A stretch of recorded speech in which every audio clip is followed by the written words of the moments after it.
Nabi ini daripada bangsa mereka. Kalau kita tengok bermula daripada Nabi Yaqub, Nabi Yaqub ya, ke bawah itu hampir merata semua Nabi daripada Bani Israel. Nabi Sulaiman, Nabi Daud, Nabi Musa, Nabi Harun, Nabi Yusha, Nabi Yasa, hanya Shu'aib saja bukan. Shu'aib bukan daripada Bani Israel, tapi hampir keseluruhan Nabi daripada Bani Israel.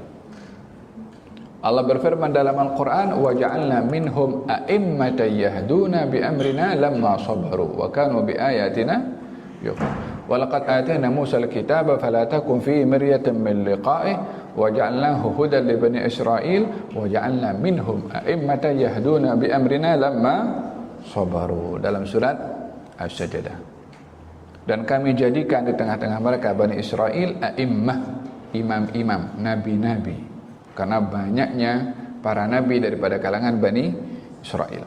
Oleh kerana kebiasaan atau banyaknya para nabi daripada kalangan Bani Israel meyakini nabi penutup pun juga daripada Bani Israel. Ternyata nabi penutup daripada bangsa Arab. Itu sebab mereka menolak kenabian Nabi Muhammad SAW, karena mereka mendakwa nabi itu yang menjadi penutup para anbiya daripada kalangan Bani Israel.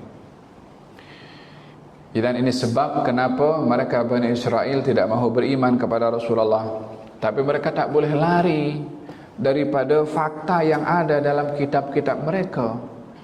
Macam mana mereka nak lari daripada fakta kitab yang ada di tangan di hadapan mereka, menceritakan tentang sifat-sifat Nabi yang begitu detail, seperti mana disaksikan oleh Buhairah di masa kecilnya, dan Abdullah bin Salam yang beriman di masa Nabi sudah diangkat menjadi Nabi, sampai mengatakan kami kenal kepada beliau lebih daripada anak kami sendiri. Bermakna detail terperinci sifat Nabi Muhammad SAW. Apa mereka akan buat dengan fakta kitab mereka yang menceritakan tentang baginda Rasulullah? Mereka berusaha untuk mengubah kitab-kitab itu. Dan kalangan Bani Israel pada waktu itu adalah ramai daripada umat yang tak pandai membaca dan tak pandai menulis.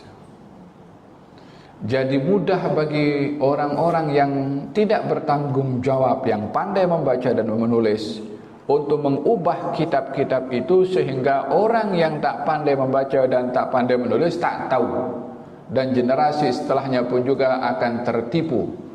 Dan ini adalah bahaya daripada orang alim kalau tidak bertanggung jawab kepada ilmunya. Yang merosakkan Bani Israel adalah orang alim, ulamanya.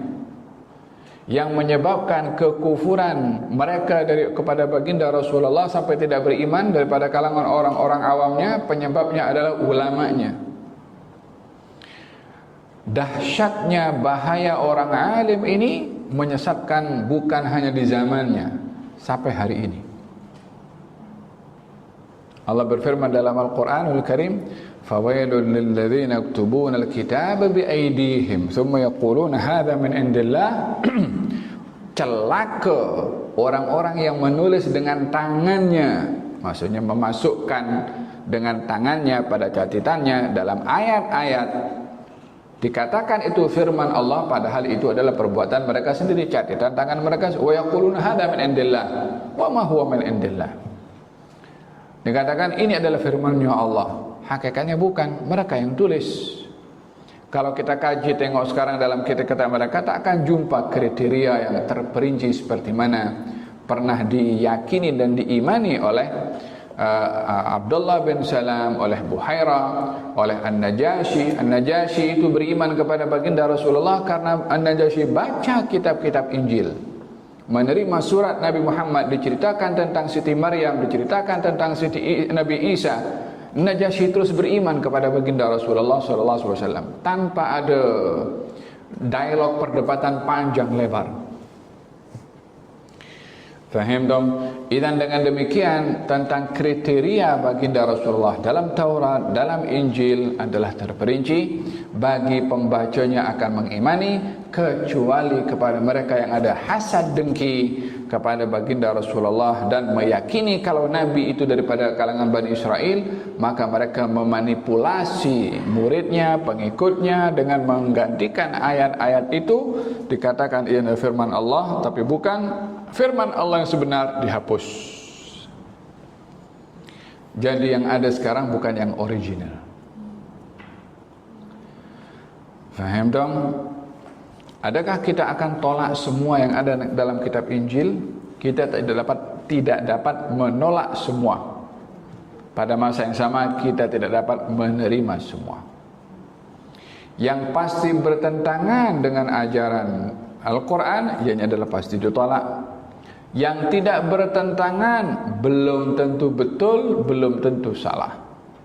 Jadi macam mana kita nak menyikapi kalau ada orang baca kitab Injil, ada anjuran untuk bersedekah ke atau berbuat baik kepada orang, tolong orang, itu bahagian daripada akhlak dan juga ihsan. Mungkin saja itu firman Allah Subhanahu wa taala diturunkan kepada Nabi Isa, namun kita tidak dapat memastikan kerana sudah berlaku beberapa pemalsuan dalam kitab-kitab itu, sehingga kita tak tahu yang mana satu firman Tuhan, yang mana satu bukan. Ini sebab kenapa mereka enggan untuk beriman kepada baginda Rasulullah sallallahu alaihi wasallam.